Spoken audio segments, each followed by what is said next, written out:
یہ ویلاگ صرف ایک اطلاع پر نہیں ہے بلکہ ایک ایسے خدشے کی تصویر ہے جو خطے کی سیاست،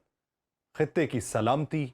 اور بیانیے کی جنگ کو ایک بار پھر ایک خطرناک موڑ پہ لے جا سکتا ہے۔ اطلاعات یہ بتا رہی ہیں کہ بھارت کے سیکیورٹی ادارے ایک مرتبہ پھر ایک ایسے منصوبے پہ کام کر رہے ہیں جس میں حقیقت اور ڈرامے کی حدیں جان بوجھ کے دھندلا دی جائیں گی، اور اس بار مبینہ طور پہ پاکستانی اور کشمیری قیدیوں کو اس کھیل کا حصہ بنانے کی تیاری ہو رہی ہے۔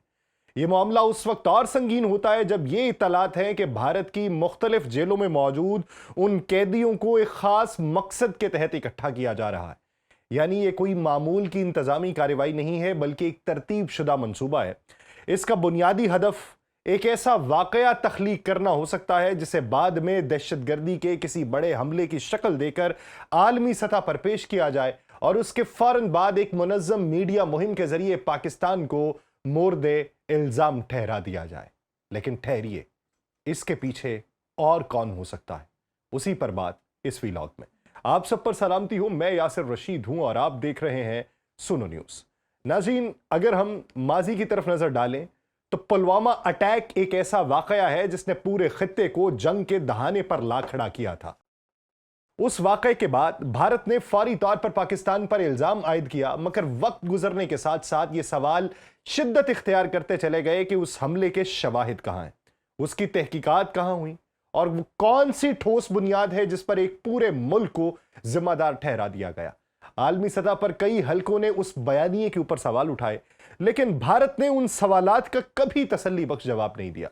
اب جو اطلاعات سامنے آ رہی ہیں وہ اسی پرانے طرز کی ایک نئی شکل کی طرف اشارہ کرتی ہیں۔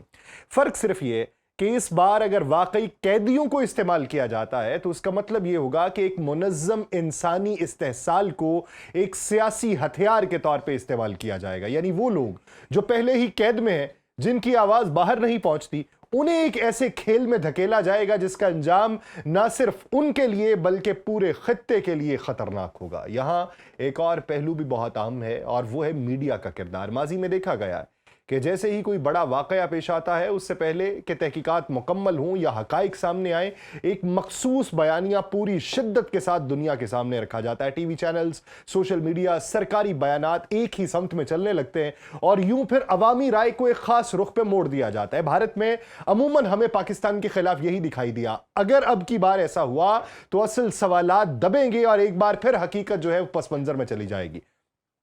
اب اگر آپ اسی تسلسل کو آگے بڑھا کے مزید تصویر کو واضح کریں تو ساتھ ہی آپ کو زیادہ خطرناک منظرنامہ دکھائی دے گا، کیونکہ یہ صرف ایک ممکنہ فالس فلیگ آپریشن تک محدود نہیں رہتا، بلکہ اس کے پیچھے ایک بڑی اسٹریٹجی کار فرما نظر آتی ہے جس کا اگلا مرحلہ براہ راست پاکستان کے ساتھ کشیدگی یا حتیٰ کہ جنگ کی صورت اختیار کرنا ہے۔ کیوں؟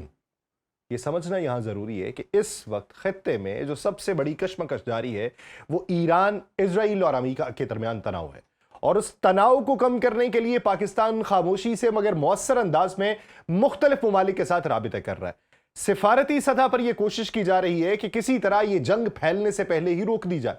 کیونکہ اگر یہ آگ مزید بھڑکتی رہی تو اس کے اثرات صرف مشرق وسطیٰ تک نہیں رہیں گے بلکہ پوری دنیا کو اپنی لپیٹ میں لیں گے۔ لیکن یہی وہ نقطہ ہے جہاں مفادات ٹکراتے ہیں۔ اگر یہ جنگ رکتی ہے تو اسرائیل کے لیے یہ ایک طرح کی ناکامی سمجھی جائے گی، کیونکہ اس کے جو اہداف ہیں، چاہے وہ سیکیورٹی سے متعلق ہوں یا خطے میں اپنی پوزیشن کو مضبوط کرنے سے متعلق ہوں یا جوہری توانائی سے ایران کو روکنے سے متعلق ہوں یا بیلسٹک میزائل کا سٹاک پائل ختم کرنے سے متعلق ہوں، وہ اس کے حاصل ہوتے دکھائی نہیں دیتے۔ نہ تو رجیم چینج ہوا، نہ کوئی ایسی وہاں پہ حکمران سوچ آ سکی کہ جو اس کے ساتھ بات چیت کر سکے۔ تو یوں اگر یہ جنگ رکتی ہے تو اسرائیل کا ہارنا جو ہے وہ اس کا مقدر بنے گا، اور اندرونی طور پہ اسرائیل میں جو کیاس ہے، اندرونی طور پہ جو اسرائیل میں اس وقت مخالفت جاری ہے اور بنجمن نیتن یاہو کو جو مشکلات پڑی ہوئی ہیں، وہ سب کے سب اس کے گلے کا توق بن جائیں گی۔ تو ایسی صورت میں متبادل راستہ کیا ہو سکتا ہے؟ تاریخ ہمیں یہ بتاتی ہے کہ جب بھی کوئی ریاست کسی ایک محاذ پر دباؤ میں آتی ہے یا اسے اپنی ناکامی کا خدشہ ہوتا ہے تو وہ اکثر توجہ ہٹانے کے لیے ایک نیا محاذ کھول دیتی ہے، اور یہاں بھی یہ خدشہ سامنے آ رہا ہے کہ پاکستان کو ایک نئے تنازع میں الجھا دیا جائے تاکہ نہ صرف اس کی سفارتی کوششیں رکیں بلکہ عالمی توجہ بھی اصل جنگ سے ہٹے اور پاکستان کی توجہ بھی کسی اور جانب مبذول ہو جائے۔ اگر بھارت کی طرف سے کوئی ایسا واقعہ تخلیق کیا جاتا ہے جس کا الزام پاکستان پر ڈالا جائے تو اس کے بعد رد عمل کے طور پہ کشیدگی میں اضافہ فطری ہوگا، اور یہی وہ موقع ہے جہاں ایک محدود جھڑپ کو بڑی جنگ میں تبدیل کیا جا سکتا ہے، اور اس پہ تجزیہ کار یہ رائے دیں گے کہ یہ ایک عالمی جنگ کی طرف جانے والا منظرنامہ ہوگا۔ اس طرح پاکستان جو ہے یہ اپنی تمام تر توجہ اپنے اندرونی دفاع کی طرف کرنے پر مجبور ہو جائے گا، اور یوں وہ کردار جو وہ ایران، اسرائیل، امریکہ تناؤ کو کم کرنے میں ادا کر رہا ہے وہ خود بخود پس منظر میں چلا جائے گا۔ یہ کوئی نئی حکمت عملی نہیں ہے۔ اگر ہم تاریخ کو دیکھیں تو فاکلینڈ وار ایک اہم مثال ہے، جہاں ارجنٹینا کی فوجی حکومت کو داخلی دباؤ اور عوامی ناراضی کا سامنا تھا تو اس نے اچانک فاکلینڈ جزائر پہ حملہ کر دیا تاکہ قوم کی توجہ اندرونی مسائل سے ہٹائی جا سکے۔ اسی طرح کارگل کانفلکٹ کے دوران بھی یہ بات زیر بحث رہی کہ کس طرح ایک محدود علاقائی تنازع کو بڑے سیاسی اور اسٹریٹجک مقاصد کے لیے استعمال کیا جا سکے، اور اندرونی طور پہ ابھی نریندر مودی کو بہت سے محاذوں پہ مخالفت کا سامنا ہے۔ کانگریس ہر روز اٹھ کے سوال اٹھا رہی ہے کہ آپ نے اپنی بین الاقوامی سفارتکاری کو اس نہج تک پہنچا دیا ہے کہ کوئی بھی ملک آپ سے بات کرنے کو تیار نہیں ہے۔ آپ جنگ کے وقت میں اسرائیل چلے جاتے ہیں اور امریکہ کو راضی کرنے کے چکر میں آپ یوکرین کے ساتھ چل کے بات چیت کرتے ہیں، اور ادھر آپ رشیا کے ساتھ اپنے تعلقات کو خراب کر لیتے ہیں۔ تو یہ اندرونی طور پہ جو اس کو کیوس کا سامنا ہے، ریفٹ کا سامنا ہے، تو اسی نتیجے میں کوئی ایک قدم اٹھایا جا سکتا ہے۔ ان کی مثالیں جو ہیں وہ عراق وار 2003 میں بھی آپ کو دکھائی دیں گی، جہاں 9/11 کے بعد عالمی توجہ دہشت گردی پر مرکوز تھی، مگر اس ماحول کو استعمال کرتے ہوئے ایک نئی جنگ چھیڑی گئی جس کے جواز بعد میں متنازع ثابت ہوئی۔ یہ تمام مثالیں یہ بتاتی ہیں کہ عالمی سیاست میں جنگیں ہمیشہ صرف میدان جنگ میں نہیں لڑی جاتی بلکہ ان کے پیچھے بیانیے مفادات اور توجہ کو کنٹرول کرنے کی پوری حکمت عملی ہوتی ہے۔ اب اگر اس موجودہ صورتحال کو انہی مثالوں کی روشنی میں دیکھا جائے تو خدشہ یہی بنتا ہے کہ ایک طرف انڈیا اور اسرائیل کے درمیان بڑھتا ہوا اسٹریٹجک تعاون ہے اور دوسری طرف خطے میں جاری کشیدگی ہے۔ یہ مل کر ایسا ماحول بنا رہے ہیں جہاں ایک نیا بحران جان بوجھ کر پیدا کیا جائے گا، اور یہ گٹھ جوڑ صرف دفاعی تعاون تک محدود نہیں ہے بلکہ انٹیلیجنس، ٹیکنالوجی اور بیانیے کی سطح پر بھی دونوں ممالک کے درمیان ہم آہنگی بڑھتی چلی جا رہی ہے۔ ایسے میں اگر ایک طرف اسرائیل کو یہ خدشہ ہو کہ اس کی جنگ اپنے منطقی انجام تک نہیں پہنچ رہی، دوسری طرف بھارت کو ایک موقع ملے کہ وہ پاکستان کو عالمی سطح پر دباؤ میں لا سکے، تو دونوں کے مفادات ایک نقطے پہ آگے ملیں گے۔ نتیجہ کیا ہوگا؟ دنیا ایک ایسے منظرنامے میں داخل ہوگی جہاں ایک طرف مشرق وسطیٰ میں جنگ جاری ہو، دوسری طرف جنوبی ایشیا میں ایک نیا محاذ کھلے۔ یہ وہ صورتحال ہوگی جہاں عالمی طاقتیں بھی بیک وقت دو بڑے بحرانوں کو سنبھالنے میں الجھ جائیں گی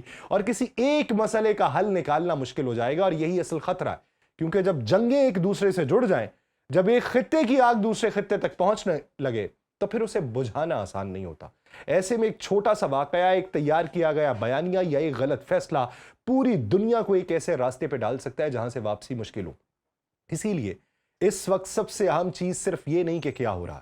بلکہ یہ سمجھنا ہے کہ کیوں ہو رہا اور اس کے پیچھے کون سے مفادات کام کر رہے ہیں، کیونکہ جب تصویر مکمل نظر آتی ہے تو پھر ہر واقعہ محض ایک اتفاق نہیں رہتا، ایک بڑی کہانی کا حصہ بنتا ہے، اور یہی کہانی اس وقت تیزی سے لکھی جا رہی ہے۔ کیونکہ یہ میرا فرض بنتا ہے کہ اگر اس پورے منظرنامے میں اس طرح کی کوئی اطلاعات ہیں تو ان کو اجاگر کروں، کم از کم اپنا حصہ تو ڈالوں، اور بعد ازاں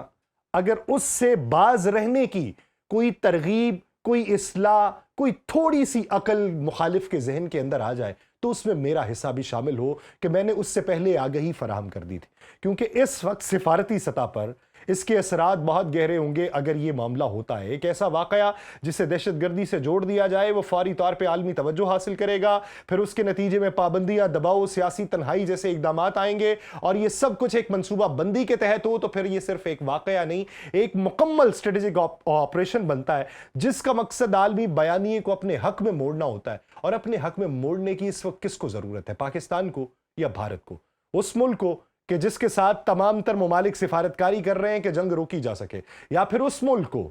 جس کو سفارتی تنہائی کا اس وقت سامنا ہے اور جس کی اپوزیشن اس کی بین الاقوامی سفارتی پالیسی کے اوپر سوال اٹھا رہی ہے؟ تو بھارت کے اس وقت ذہن کے اندر جو باتیں پنپ رہی ہیں وہ اسی پورے منظرنامے میں ہیں، اور اس کے پیچھے اس وقت دماغ اسرائیل دکھائی دیتا ہے۔ لیکن اگر اس سے پہلے ہمیں آگہی ہے تو ہماری تیاری بھی بھرپور ہے۔ اگر اس طرح کا کوئی قدم اٹھانا چاہتے ہو تو یاد رکھو کہ انجام ماضی سے زیادہ بھیانک مستقبل میں ہوگا۔ مجھے دیجیے اجازت، اللہ نے کے بعد